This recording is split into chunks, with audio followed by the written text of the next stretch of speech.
అయ్యప్ప మాల వేసినప్పుడు చేయవలసిన నియమాలు ఏవో మీకు తెలుసా? చేయవలసిన పనులు 8 ఉన్నాయి. మిస్ అవ్వకుండా చివరి వరకు చూడండి. మొదటిది, అయ్యప్ప మాల వేసుకున్నప్పుడు కేవలం నలుపు రంగు బట్టలు మాత్రమే వేసుకోవాలి. కొంతమంది నీలిమ పసుపు రంగు బట్టలు వేసుకుంటారు. ఇది చాలా పెద్ద తప్పు. అయ్యప్ప తన భక్తుల కోసం శనిదేవుడి దగ్గర నా భక్తులు నీకు ఇష్టమైన నల్ల బట్టలు మాత్రమే ధరిస్తారు, నువ్వు వాళ్ళని పట్టి పీడించకూడదు అని మాట తీసుకుంటాడు. అందుకే ప్రతి ఒక్క భక్తుడు నల్లటి వస్త్రాలు మాత్రమే ధరించాలి. ఈ 41 రోజులు అయ్యప్ప మాల వేసినప్పుడు చల్లటి నీటితోనే స్నానం చేస్తారు కదా, అలాంటప్పుడు ఈ నలుపు బట్టలు వేసుకుంటే ఒంటిలో ఉన్న వేడిని మొత్తం పీల్చుకొని కేవలం మనకి తగిన వేడిని మాత్రమే ఈ నలుపు బట్టలు ఇస్తాయి. రెండవది, నుదుటిన విభూది, చందనము, కుంకుమ ఖచ్చితంగా ధరించాలి. ఈ 3 ఎందుకు ధరించాలి అంటే మన నుదుట మధ్య భాగాన్ని ఆజ్ఞా చక్రము అని పిలుస్తారు. ఎప్పుడైనా దీక్షలో ఉన్న వారికి దృష్టి నేరుగా వచ్చి ఈ ఆజ్ఞా చక్రం మీద పడుతుంది. అదే మనం ఆ చోటు విభూది, చందనం, కుంకుమ పెట్టుకుంటే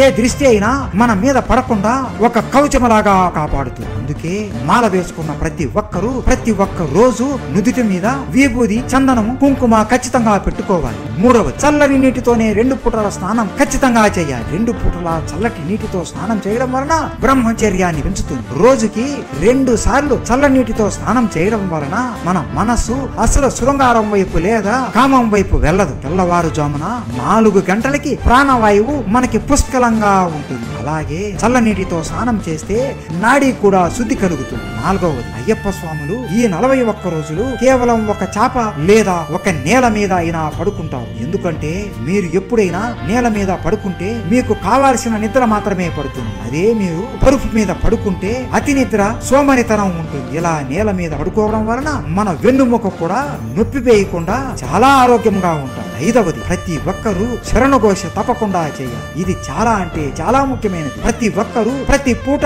101 సార్లు స్వామియే శరణయ్యప్ప, హర హరసుతనే శరణయ్యప్ప అని అంటూ ఉంటారు. కేవలం 101 సార్లే కాదు, మీకు సమయం ఉంటే ప్రతి ఒక్క క్షణం, ప్రతి ఒక్క రోజు అంతా ఆయన నామం జపిస్తూ శరణఘోష చేస్తూ ఉండాలి. ఆరవది, ప్రతి ఒక్కరూ వారి పేరుని మరిచిపోయి కేవలం స్వామి లేదా అయ్యప్ప అని పేరుతోనే పిలవాలి. ఎందుకంటే ఈ మాల వేసిన తరువాత మీరు కూడా దేవుడితో సమానం. అలాగే ఎదుటి వాళ్ళు కూడా ఒక దేవుడితో సమానం. ఆఖరి 7వది మరియు 8వది ఏంటి అంటే కాళ్ళకి చెప్పులు, అలాగే అబద్ధాలు ఆడకూడదు. ఈ 2లో ఒకటి చేసినా మీరు అయ్యప్ప మాల వేసి వ్యర్థమే. దయచేసి ఈ 2 తప్పులు అసలు చేయకండి. అసలు అయ్యప్ప మాల ఎలా వేసుకోవాలి, శబరిమల యాత్ర ఎలా చేయాలో తెలుసుకోవాలి అంటే మన ఛానల్లో పెద్ద వీడియో ఉంది, చూసేయండి. అయ్యప్ప స్వామి అంటే మీకు ఇష్టం ఉంటే స్వామియే శరణు అయ్యప్ప అని కామెంట్ చేయండి. స్వామియే శరణు అయ్యప్ప.